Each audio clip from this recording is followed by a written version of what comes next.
Picture this. It's a perfectly ordinary Thursday morning. You're sitting at the kitchen table, just visiting your dad who's recovering from a major medical emergency. The house is quiet. He's slowly, carefully making a pot of coffee. And then the phone rings. It's a total stranger on the line. And the very few sentences that stranger is about to speak, well, they're going to completely unravel 31 years of family history, hard work, and trust. Okay, let's dive into this. The guy on the phone is a developer named Paul Chen. David, the son, picks up his dad's phone and actually has to ask this stranger to repeat himself. The developer says he's calling about the recent property sale of Callaway Brothers Auto over on Meridian Avenue. And then he just drops the hammer. He says, "It sold 6 weeks ago. I have the deed transfer right here." As Chen is saying this, David is just staring across the kitchen at his father. His dad is standing there, hands wrapped around a warm coffee cup, completely oblivious to what's happening. To really grasp the sheer magnitude of this shock, we have to understand what Callaway Brothers Auto actually was, and more importantly, whose hands actually built it. Section 1, 1987, Building the Business. Let's rewind the clock for a second back to September 1987. This is the origin story of the shop, and honestly, it's a classic tale of American grit. But the name Callaway Brothers is actually kind of misleading when you look at how the foundation of this business was truly laid. I mean, look at the literal sweat equity that went into this place. David's father built this business with his own 2 hands, and I don't mean that metaphorically. I mean it literally.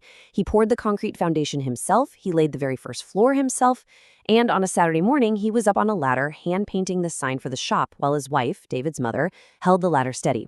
And where was his brother, Uncle Raymond, during all this? Well, Raymond was standing down on the sidewalk, just watching and telling his brother that the painted letters were crooked. And fun fact, David actually still has the photograph of that sign. The letters were definitely not crooked. And this brilliantly illustrates the core dynamic between these two brothers, a dynamic that lasted for over 3 decades. On one side, you had the father, the visionary. He had the idea. He found the location. He sat at the kitchen table at 2 a.m., filling up a legal pad with a business plan. He built the physical shop. That's exactly why his name went first on the sign. Now look at the other side, Uncle Raymond. Raymond came in later. What did he actually bring to the table? Well, he brought some money, he brought some connections, and crucially, he brought the unwavering confidence of a guy who firmly believes that funding a project is exactly the same thing as building it. The father, true to his nature, just never corrected him. He was the type of guy to do the work, let others take the credit, and trust that his labor would speak for itself. And for 31 years, it did. Section 2, October, the power vacuum. So after 31 years of quiet, steady labor, the father's life takes a sudden, tragic turn. He suffers a severe stroke. He survives it, thankfully, but as anyone who has been through this knows, survival is really just the beginning of a deeply vulnerable chapter. The recovery was going to be a long, grueling process. The father was put into intensive rehab, facing the monumental task of literally learning how to walk all over again. And with the builder out of commission, a massive power vacuum opened up at the shop. Uncle Raymond stepped right in to run the day-to-day operations. At the time, David thought this was just what families do, right? It looked like family duty. It looked like the right thing to do. But what it actually was? Well, David wouldn't understand that for another 4 months. Section 3, February. The confrontation. Which snaps us right back to that Thursday morning in February. After hanging up the phone with the developer, David looks at his dad again. He looks at his father's hands holding that coffee cup, the exact same hands that poured the concrete and painted that sign back in '87. Without saying a single word to his dad about the sale, David grabs his keys, gets in his car, and drives straight to the auto shop. He needs to see it with his own eyes. He walks through the doors, and right there is Uncle Raymond standing behind the counter. Raymond is completely at ease. He's got that relaxed demeanor of a guy who has absolutely no clue his massive secret was just unearthed. He looks up, flashes a warm smile, and casually asks, "David, your dad doing better?" David doesn't even answer the question. He just stares at his uncle. Who is Paul Chen? The smile stays plastered on Raymond's face for a second, but the emotion behind it instantly vanishes. You can feel the air just leave the room. Raymond knows he's been caught. And the tension just explodes. David starts rapid-firing questions at him. Did you sell this business while my father was in rehab? Raymond tries to deflect, playing the "it's complicated" card. But David is not letting up. He presses harder. Did you sell his 50%? At this point, Raymond gets defensive. He looks right back at David and says, "Our business. It was always our business." Think about how he justifies this in his head.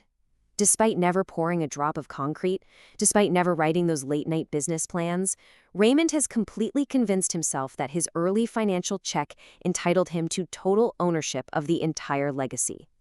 To Raymond, funding it meant he owned it. Period. Section 4. The folder. But David knows the law. He tells Raymond, 50% his, 50% yours. Show me the legal authorization. Raymond goes totally silent. He turns, walks into the back office, and comes back a few moments later holding a single folder, the physical evidence of the betrayal. Now, what's really interesting about this document is the sheer impossibility of what is printed on the paper. David opens it up. Inside is a signature authorization form releasing his dad's half of the business. It's got the father's name. It even appears to have the father's signature. But then David looks at the date printed at the very top of the page. The document is dated exactly 3 weeks after the father's stroke. Let's look at the timeline and see how this builds, because visualizing this sequence is absolutely crucial to understanding the depth of what Raymond did here. In October, the father suffers a massive stroke.